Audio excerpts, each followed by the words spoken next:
I got a text from Connor O'Gara last week. He's like, well, I'm in Lexington on Monday, so I can't make Monday work for the show. You know, we usually have Connor from Saturday Down South on every Monday. I'm like, all right, that's all. Well, let's get him next week. And then Saturday happened, and I'm thinking, no. It's just way too much happened. You're not getting away from us. Yes, this is an upside-down football season. It's totally crazy. The SEs, the dogs and cats living together, mass hysteria. So I begged, I pleaded. I might have texted a photo to Connor of me on my hands and knees begging him to come on today, so here he is. Are you still in Lexington, Connor? And thank you very much for answering my begging. I am not, but my doppelganger, Liam Cohen, is still in Lexington, so I don't know. Maybe I am, maybe I'm not. We'll never really get a definitive answer to that. You didn't have to beg, Phil. I would have gladly come on Tuesday had I still been in Lexington. The issue being on Monday, my brain was still just trying to process everything that was going on. It wasn't just like being around family, all that stuff, but I was still at such a loss for words that I needed like a full 72-hour grace period to recover from Saturday. Let me ask you this. So what do you think is more difficult if you were really Liam Cohen, which I still think you might be, trying to figure out a way to actually move the ball and score against Georgia, or you being Connor O'Gara trying to figure out what happened this past Saturday and what it means moving forward? I think Liam Cohen's got the more difficult job for this week, don't you? Yeah, I do. And, you know, I have often in the past, you know, few months here, as I've realized that I might be the same person as him, I have often put myself in his shoes. Oh, how do I use Wan'Dale Robinson? Is it tempting to put him in the backfield to see if I can read some coverages, get him in motion a little bit, see if I'm facing zone or man? Or how do I use Chris Rodriguez? I have often thought about how I would react to being in his shoes. I don't want to be in his shoes going into this Georgia matchup. As Arkansas fans know all too well, that Georgia defense, it is a different kind of fierce. And I think anybody who is underestimating Georgia's defense based on the competition so far has another thing coming, because they are at a different speed. I think it's actually kind of a bad matchup for Kentucky. As great as it was to be up there and to spend as much time around that program, to kind of see them have this great moment, best start since 1950 for the Wildcats, I do think that it is a really, really difficult matchup, and Georgia is heads and shoulders above everybody else in college football right now. Yeah, I think the Mississippi offense might be head and shoulders better than most others that Arkansas will face this year, and that includes Alabama. You know, and I think some fans might be a little nervous about, you know, there was a noticeable downturn in Arkansas defensively last year after really being a stout defense for the first 4 or 5 games. I don't know if I feel that you're looking to, you know, for a slide just like last year, because Mississippi, like, that's a separate sort of a thing. But the one thing that does worry me, because you've seen this even in the games leading up to the Mississippi game, is chunk plays, big plays, scoring plays. And I think Auburn's got the possibility for those same kind of plays that you saw from Snoop Connor, from Braylon Sanders. This week will be telling for the Arkansas defense. Maybe the most telling game all year in a weird way, because these past 2 games have obviously not gone well against Georgia and this past week against Ole Miss, who, you know, by the way, like coming into that Alabama game, Ole Miss had the number 2 non-service academy rushing attack in college football. Matt Corral, I kept saying to anybody who would listen, he is not 6 interception Matt Corral. All right, like he has made strides and improvements against drop 8 coverage specifically that are so noticeable, and that guy is in control. And it was so funny watching, like, watching Joe Tess and Greg McElroy say the last team with the ball is going to win, and Ole Miss has a minute 22 left, and all Matt Corral needed was 15 seconds. That's it to take that go-ahead score there. And Arkansas obviously came down the field and scored right back. But you're right in that this weekend is going to be super telling, because you're facing a backfield in Auburn that is talented. And if you haven't watched Jarquez Hunter, the true freshman, he actually has more rushing yards than Tank Bigsby. As crazy as that sounds, they have a multifaceted ground game that can beat you. And if Arkansas is reeling, then they're going to struggle against Auburn. But I tend to think that game was more about the Ole Miss offense and bouncing back after the rough game against Alabama than it was about the Arkansas defense. I'm not selling my stock in Barry Odom in this Arkansas defense just yet. I think better days are ahead, and I think they could be in line for a bounce-back game this week against Auburn. Excuse me. I'm with you, Connor. I think it's just too early to kind of throw out the baby with the bathwater and just go ahead and give up on Barry Odom, who we know has a great defensive mind. And, I think you played the best SEC quarterback last week in Matt Corral. You have Bo Nix, a good but definitely a step down from the caliber of quarterback that you had in Matt Corral last week. Arkansas, some of the big talk this week already has been switching to a 4-man front. How would you attack Bo Nix in that Auburn offense? Yeah, I think you have to have a little bit more pressure up front. I mean, Bo Nix is going to be at his best when he is running, and he is running away and he can't set his feet. Ironically enough, we've also seen him make the play like he did against LSU, which was one of the best plays in college football in recent memory. But the best way to be able to attack Bo Nix is to be able to get him rolling and uncomfortable, and ironically enough, make force him into those off-platform plays. Now you got to be able to make tackles in the open field, and you got to follow the Georgia blueprint as opposed to the LSU one. But I think that there is still a lot to be confident in, and this Auburn pass-catching group has struggled a lot this year, and they really don't have those guys who can go up and get it. They don't have a Seth Williams. They don't have a guy who can beat you deep like an Anthony Schwartz with world-class speed. So I think this matchup should be better. Now, Arkansas just has to improve the tackling. I mean, it was weird seeing Jalen Catalon miss an open field tackle on Matt Corral, and I know that play got called back, but still, some of the things that you see in that game, you're just like, oh boy, they just need a little bit of a breather coming off the Georgia game, or what was it? But I think that they should be set up better this week, and I think that defending Bo Nix is totally different than defending Matt Corral. The SEC West has just been absolutely insane, and last week with A&M beating Alabama, you saw Kentucky take down LSU.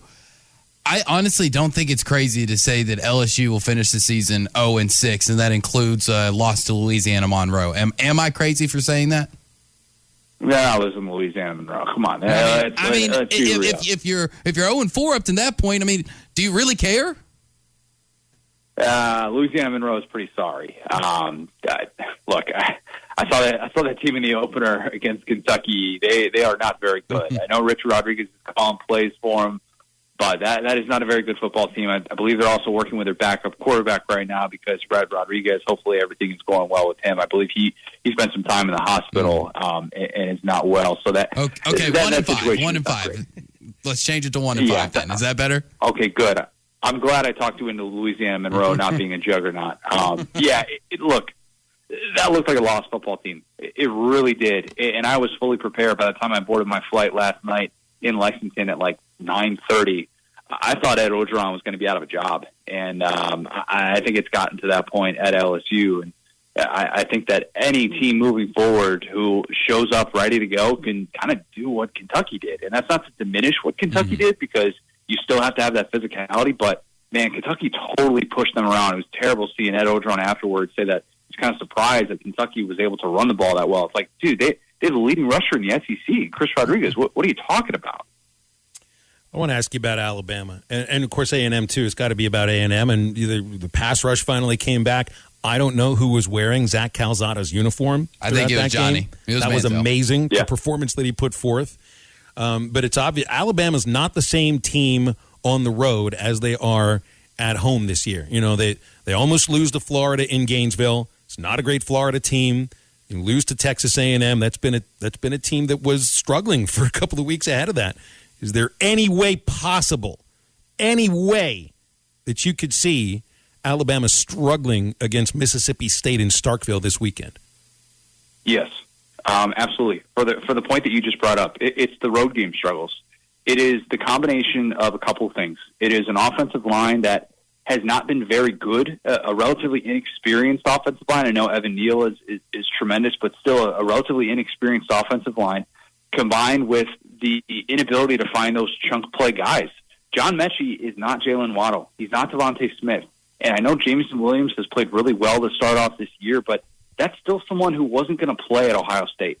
All right, like they are still trying to figure out what exactly it looks like when they get into those tough spots. And they don't necessarily have that impose your will identity on the road at this point. Now, could that develop over time? Absolutely. This weekend against the Mississippi State team coming off of a bye, Will Rogers has been a lot more precise. He's not necessarily, falling for the trap of getting impatient and trying to go deep and force balls into drop 8 coverage in the air raid. He's taking what the defense is giving him. Look, I think Mississippi State can hang around for a bit. I think Alabama still wins that football game, but that's like a 16-point spread, and I'm looking at that thinking, man, I can't pick Alabama to cover on the road at this point. With what we've seen from them in these true road games, they've played down the competition so far, and I wouldn't be surprised if they played down to the competition again against Mississippi State. Mm-hmm. Will Ole Miss blow out Tennessee? Because I need them to, because Tennessee right now, for some reason, those folks in Knoxville have way too much hope for this program and for this team after beating a terrible Missouri and South Carolina. Will they finally get knocked back down to where they belong?